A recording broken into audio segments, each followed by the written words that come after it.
right, y'all. So this is season 6, episode 3 of Ready to Love Miami. I had to watch this episode in 2 parts. The first part, I don't know if I was just tired, but I couldn't get through it. I don't know. It's like Ready to Love needs to change up something about their format. It just seems like it's the same thing. I don't know. I feel like they tried to change it up last season by bringing people in like throughout and sprinkling them through. I don't know that I really like that. I feel like it wasn't fair to the people. So I don't know what it is that they need to do, but it's like they need to do something different because the format is getting a little bit stale and kind of like redundant, in my opinion. So the episode opens up with the men in the gentleman's lounge, and they're pretty much talking about how they haven't been successful with dating in Miami. They feel like it's trap dating and that they're finding women that don't really have much going on. And so a lot of the men are talking about how, you know, you can find a woman that looks good and their body is curvy and body yada yada yada yada yada yada. But when it comes to like what's behind or between the ears, that's where they're failing. And so that's what all the guys are pretty much talking about. They're all kind of agreeing like, you know, we want more. So nephew Tommy says that this week they're going to switch it up. And he tells the guys that they should go out with someone you wouldn't normally choose and to be creative and get outside of their comfort zone. So if I'm not mistaken, there's 3... let me see. Yeah. So there's about 3 group dates. I mean, not 3 group dates, but 3 one-on-one dates. And then there's a group date, maybe 2 group dates that happened this episode. And so when we look at the first one, we have LJ. Actually, let me back it up. Yeah, we have LJ and Looney. And so if you all remember, Looney was not on the last episode because she was dealing with her COVID diagnosis. So she's back in. So Looney and said LJ came in strong. I really like Looney. I feel like she's genuine. She talks about how what she's looking for in a guy. And I think LJ asked her that. And I honestly have a problem with people when you get on dates and people are like, what are you looking for? I feel like it's a trap. I feel like you should be really cautious about telling someone what you're looking for because it's almost like a setup.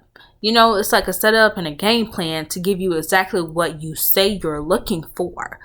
And that person might not be any of those things, but you're basically laid out the groundwork, the blueprint to get to you.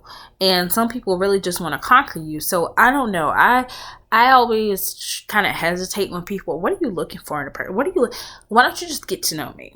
You know what I mean? Get to know the person. Skip all those questions because to me, I feel like it's very forward, and I think it's more of like a way of trying to win a person, conquer a person faster. LJ states that he has no family in the States. Pretty much he's there by himself. And so, you know, I see Looney and LJ. I feel like they're like a maybe for me right now. Next we have Shakira and Zoe. So Shakira has a 7-year-old and she is questioning the lifestyle of Zoe and how it would work. And I'm going to be honest. When I look at Shakira and Zoe, the first thing and the last thing I think is nope. Like, I just don't really have much to say about this date. I just don't think they're a match. Sorry.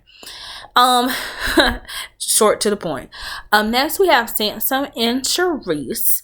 Once again, we have no, and no. It's another red light for me. It's like, I don't ship them, even though later on Sansom talks about how he likes Charisse and he's trying to get to know her, and I just don't see it. I don't see them going the distance. Next, we have a group date. And on this group date, we have Mike, we have Looney, Samson, April, Kayla, Charisse, and Justice. And so during the day, we have April kind of pushing up on Mike when he was trying to have a conversation with Kayla. And she's like, I didn't feel like you were interested in me. And I was just trying to figure out, you're not really, asking me anything. You are not pursuing me. And I'm sitting here like, April, if Mike isn't interested, why are you all on him? Go somewhere else. Go somewhere else.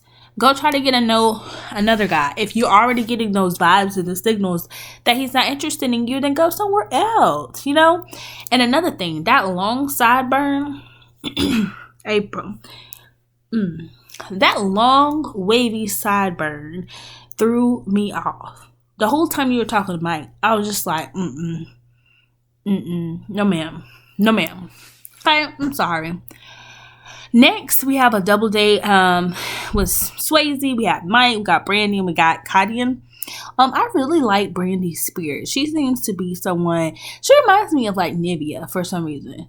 Not in her spirit, but just her look is more like Nivea. And her spirit is just kind of just like, I'm here and, here I am. And just kind of light and delicate. And I think a lot of guys are going to be attracted to that spirit, especially versus Kadian. Mike says Kadian is uptight and she saw red after that. I agree. Most of these women are aggressive. Well, let me take that back. Not most. I would say about 50% of them. When I think about Brandy, Kayla, Looney, Jamala, and Shakira, they have a different light, calm, sensual spirit to them that I think will attract a lot of the guys. And I think those 5 are probably going to be the ones that are standing in the end who wants to bet me. Like I said, Brandy, Kayla, Luna, Jamala, and Shakira. I think they are going to be the last 5 standing. And I'm ready to bet that. Brandy and Mike are connecting. Mike says he's feeling all the feels. He loves how the conversation flows with Brandy, especially after having that interrogation with Kadian. So, the next thing we go, the fellas sit down with nephew Tommy and they talk about who they are feeling, who they aren't feeling. And just to sum it up, the fellas are not feeling Kadian or April. Okay? So Swayze has a date with Kadian, and Swayze is telling her that she needs to be nice to her and stop interrogating the men. And Kadian is like, nope, I'm gonna do what I want. Nope, I'm not hard. I'm not this. I'm not that. I'm not uptight. I'm not all this. And I'm going to keep asking the hard questions. And Swayze's kind of like, I feel like he's coming at her more so, not in a romantic way, but in a like a homegirl way. Like, girl, like, you ain't gonna get you no guy acting like that. You need to pump the brakes. I feel like he's trying to put her on game. But she's not really having it. But of course, she claims, oh, I might change. I don't see it happening. So all in all, April ends up being the one going home. She was really gracious and she bowed out and, without any conflict or anything like that. And I think this was somewhat foreshadowed as well. And so next week, we said there's going to be a Miami party. It looks like they're going to be butt cheeks shaking.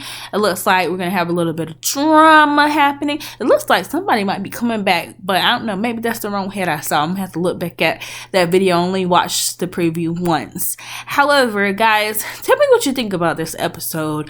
Who do you feel like is going to end up together in the end? Do you agree with me that Brandy, Kayla, Looney, Jamala, and Shakira are going to be the last girl standing? Or do you think it's going to be a different set of girls? Let me know in the comments below, and I look forward to talking with you soon.